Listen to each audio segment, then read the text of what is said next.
It's an honor for me here to be today at this year's conference, and I'm deeply grateful for the invitation. I can say that it almost feels like coming home when I'm surrounded by so many familiar faces and also a lot of friends. Ali asked me to provide an overview of the recent developments in the international tax area. And I think that we can talk for hours about all of this, but just decided to concentrate on the developments at the level of the OECD, as well as at the level of the United Nations. And I think that the second one is probably new to most of the people here in the audience. So let me start with the OECD.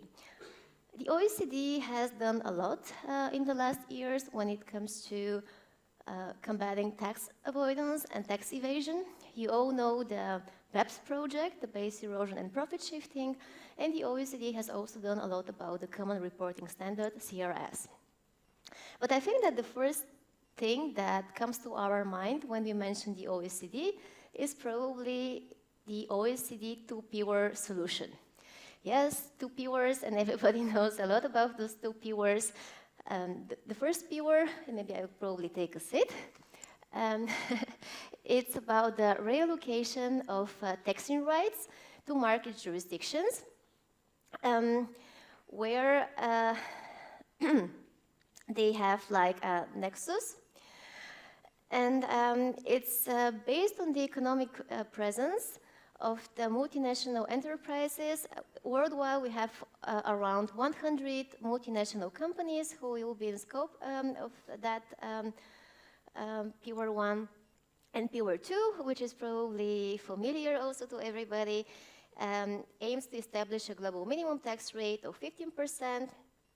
And the idea is that MNEs pay a minimum level of tax regardless of where they are headquartered or the jurisdictions in which they operate. Once a year, we have our big meeting of the so-called Inclusive Framework on BEPS. This year, we had our meeting a few weeks ago. This was the last week of May in Paris, together with 140 jurisdictions. I see people from the OECD, hey? And probably the big question is, okay, what was the outcome of this big meeting? What did we decide? Or in other words, what's the current state of play when it comes to Pillar 1 and Pillar 2? Let me start with Pillar 1, and I will start with the key milestones of Amount A that we have achieved so far.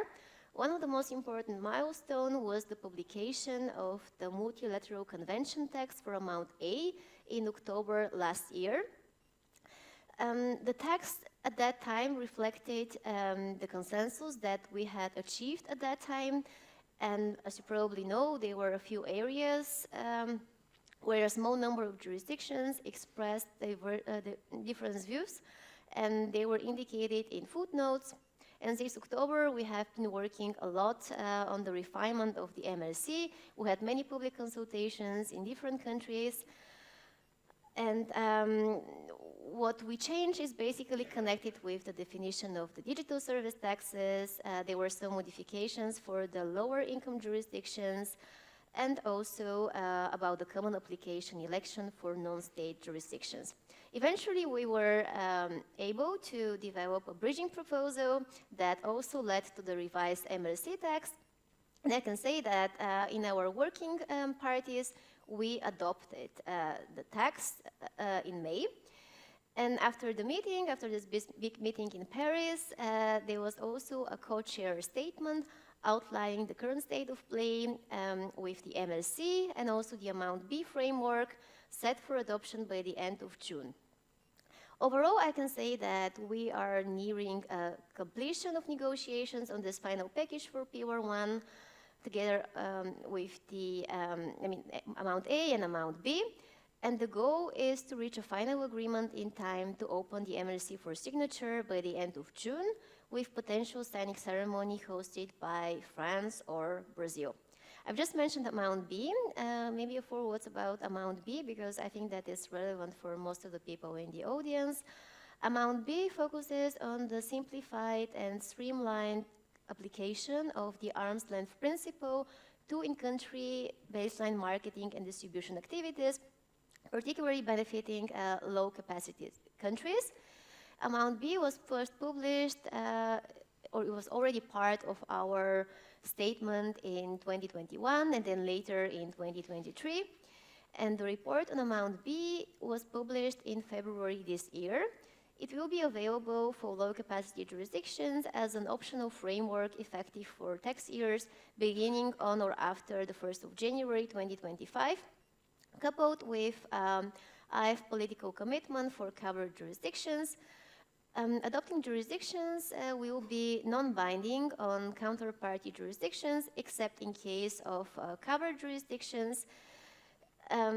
And then they can apply domestically as a rule or as a taxpayer safe harbor. What we can also say is that this commitment consists in respecting Amount B when applied by a covered jurisdiction, and Amount B can also be used to resolve MAP disputes where both competent authorities agree to do so. Right now we have over 27 countries that have already indicated their intention to implement Amount B, and the African Tax Administration Forum, ATAF, has praised these changes as potentially transformative for the African transfer pricing landscape, providing what could be a game changer for the African transfer pricing landscape. Several IF members report that between 30 to 70% of their transfer pricing disputes relate to baseline marketing and distribution activities.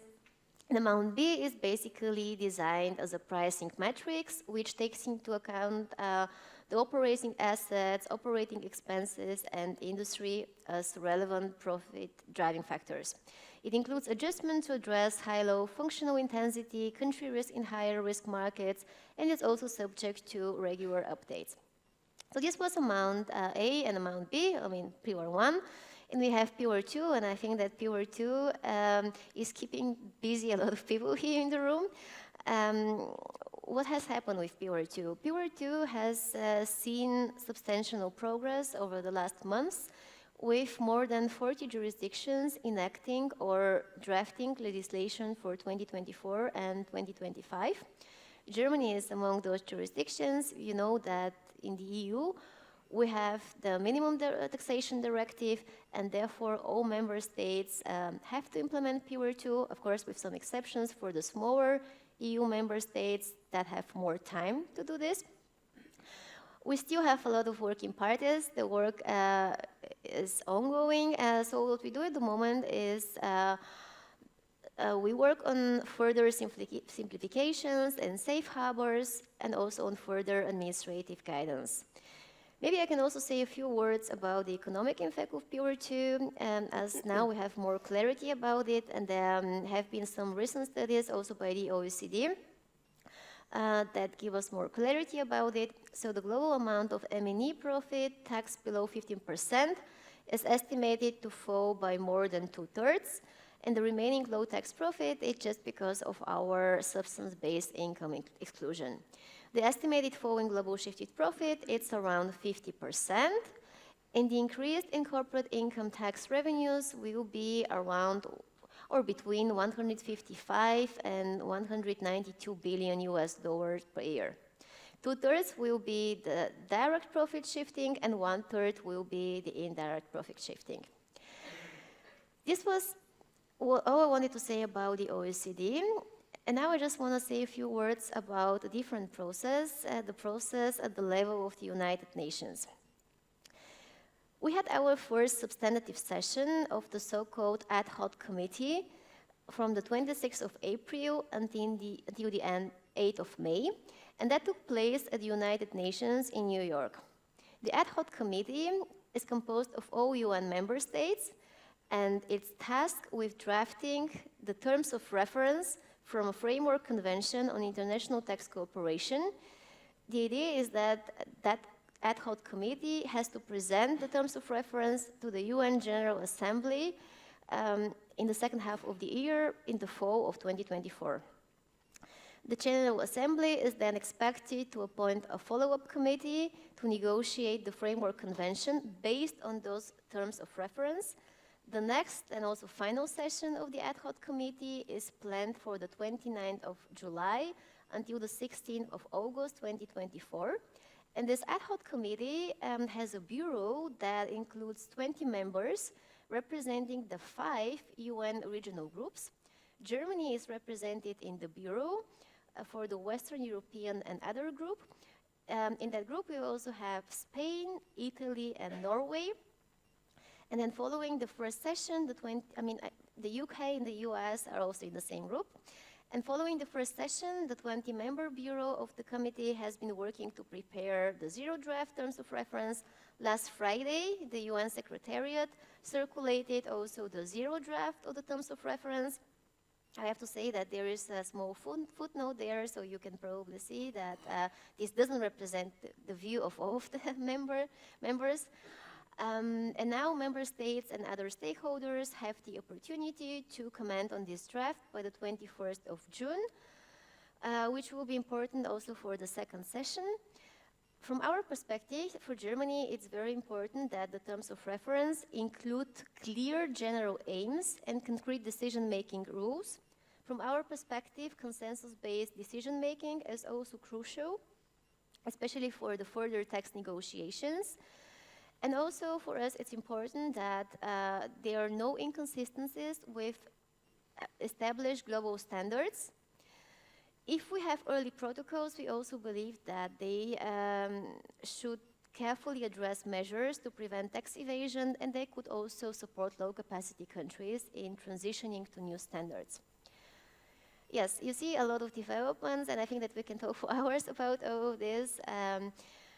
Both at the OECD level and the UN levels, but maybe I should stop at that point, and in case there are any questions, I will be happy to answer them. Otherwise, we can also talk about it in the break. Thank you very much. Thank you very much.